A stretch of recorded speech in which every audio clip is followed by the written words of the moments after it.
Bonsoir Montevideo, alors vous venez de sortir votre deuxième album en septembre 2012 après 6 ans. Qu'est-ce qui s'est passé entre ces deux albums? En fait, voilà, ça peut paraître beaucoup, mais le temps passe très vite. Et on a été un peu occupé à plein de choses.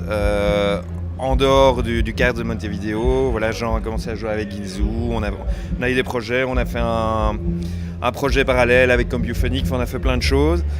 Et le truc, c'est que voilà, ça passe très vite et que surtout, on voulait un peu présenter autre chose, changer de style, évoluer. Notre bassiste nous a quittés, on était un groupe on composait de manière très, très proche et très... tout le monde avait sa part dans le truc, dans les compositions, et donc on a perdu notre bassiste est parti. Et changement de line-up, on voulait évoluer, ça a mis du temps, ça a été une gestation, voilà. Je pense qu'aussi il y a eu forcément, après la sortie du premier album, 2 ans de tournée, où on développe un projet. On a tourné beaucoup en Belgique, beaucoup en France, pas mal en Hollande. Il a fallu se remettre de cette période, on est vite en 2009. Je me retrouve en fait à accepter une tournée avec Ginzu en tant que guitariste.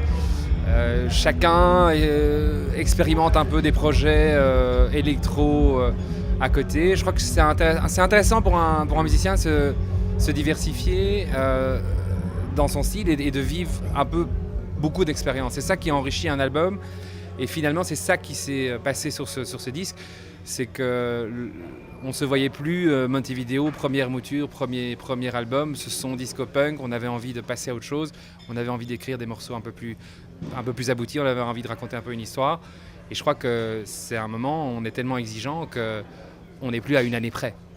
Donc c'est un peu ça qui a fait que l'album a pris autant de temps. Je pense que c'est une renaissance pour le groupe. Il est clair qu'on ne va pas attendre 6 ans pour le 3e. Justement, grâce à ces différentes expériences, comment a évolué votre style musical? Ce qui est intéressant, c'est que pour la première fois, on a commencé à travailler avec une personne extérieure. Donc c'était un peu nouveau pour nous. C'est quelque chose qu'on a découvert avec un producteur qu'on connaît ici dans la région qui s'appelle Compuphonic, qui maintenant commence à être connu un peu plus mondialement. C'était un peu quelque chose de nouveau qui nous a beaucoup plu. D'avoir quelqu'un qui finalement va faire donner un liant à l'album entre les morceaux. On devait plus trop se soucier d'un son, on devait plus se concentrer sur des morceaux, des mélodies. Finalement, la sauce a prise grâce à l'intervention de Joachim, et on a aussi enregistré une partie de l'album dans les studios de DFA. Donc on a longtemps aussi cherché un directeur artistique, ce qui est quelque chose qui pour moi est essentiel dans la vie d'un groupe. C'est d'un moment trouver son Brian Eno ou une personne qui peut catalyser un peu les morceaux. Et voilà, on n'est pas des techniciens, on est des musiciens autodidactes. Manu a fait du violon classique, rien à voir. C'est important pour nous de rester un peu des autodidactes, rester un peu des amateurs et se faire diriger par quelqu'un qui va capter cette espèce d'émotion, cette spontanéité qu'on a dans le groupe quand on compose à 4. C'est principalement ça qui a changé, c'est cette touche de producteur électro qui finalement fait que l'album est cohérent et raconte avec nous une histoire sur ce deuxième album. Oui, puis ce qui a aussi, je trouve, fort changé, c'est le souci, le fait de se soucier des textes.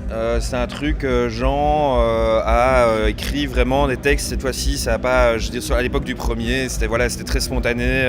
C'était plus une démarche punk en fait, presque, où on se souciait pas trop d'un sens caché. On cherchait à avoir des grosses phrases, bien choc, Liberation for Women, Boys from Brazil. ça fait slogan publicitaire presque. Mais et là il y a vraiment un souci. On a voulu faire un truc qui a aussi plus de couches, plus de profondeur, qu'on pourrait avoir envie d'écouter chez soi, qu'on pourra encore un album dans lequel on peut encore découvrir des choses après plusieurs écoutes. Voilà. Justement, vous parliez de slogan publicitaire. J'ai entendu dire que vous aviez une de vos musiques qui servait pour une publicité. Comment ça s'est passé? Alors ça, c'est en fait, on a travaillé avec une petite agence bruxelloise qui s'appelle Satisfaction et qui a quelques clients privilégiés, dont Ispac et Lee. Et avant que l'album ne sorte, on a fait écouter nos morceaux. Et il se fait que ça s'est passé complètement spontanément. Le placement de musique sur des pubs, c'est toujours une loterie. Hein. C'est quelque chose, on croit qu'on va l'avoir. Finalement, le DA change d'avis en dernière minute parce que sa fille en fait écoute Muse et qu'il se rend compte que c'est mieux de mettre Muse. C'était un jeune réal qu'on connaît qui avait tourné le spot, qui avait réalisé un clip pour nous pour un autre projet 2 ans avant, donc on était particulièrement enthousiaste. Voilà, c'est un peu de la chance, c'est un peu du copinage à Bruxelles, voilà, aussi simplement que ça.